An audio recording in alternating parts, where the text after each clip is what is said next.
Hey, we got a 2016 Chevrolet 1500. What we're going to be doing today is going over the procedure to remove this water pump. Now what I did was I took the serpentine belt loose, I drained the coolant. Now this radiator doesn't have a drain on it. You have to remove the lower hose, which is on the passenger side. Now I also removed the two electric cooling fans. I made a video earlier about how to unplug these. They do have locks on them.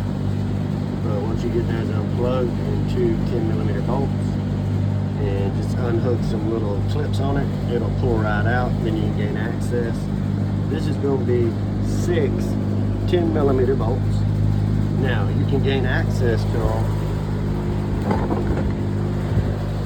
through the front of the pulley.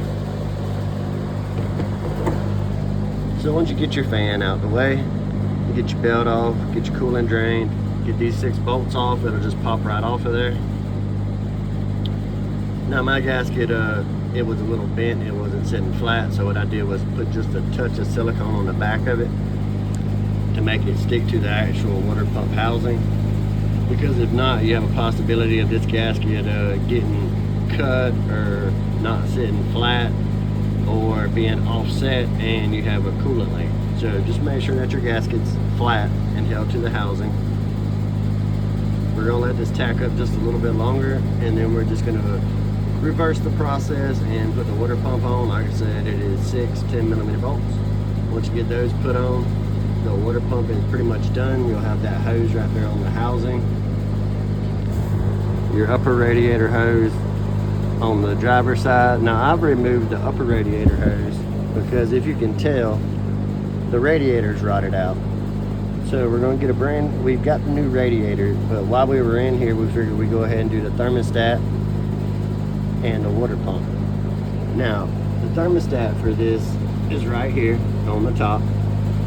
You actually get a whole new housing and thermostat and all. It's going to be, it looks to be a 12 or a 13 on each side there. You've got 3 bolts that pop that loose.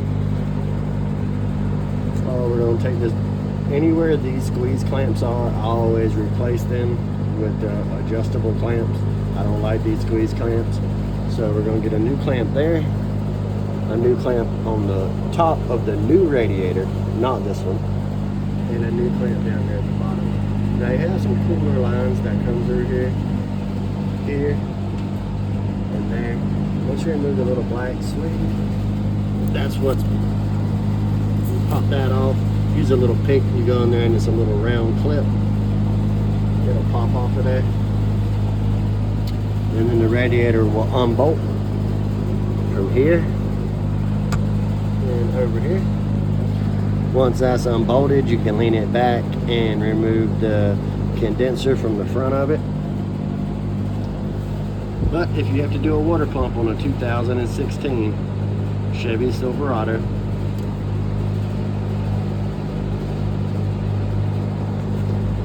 this one does have a 5.3 liter.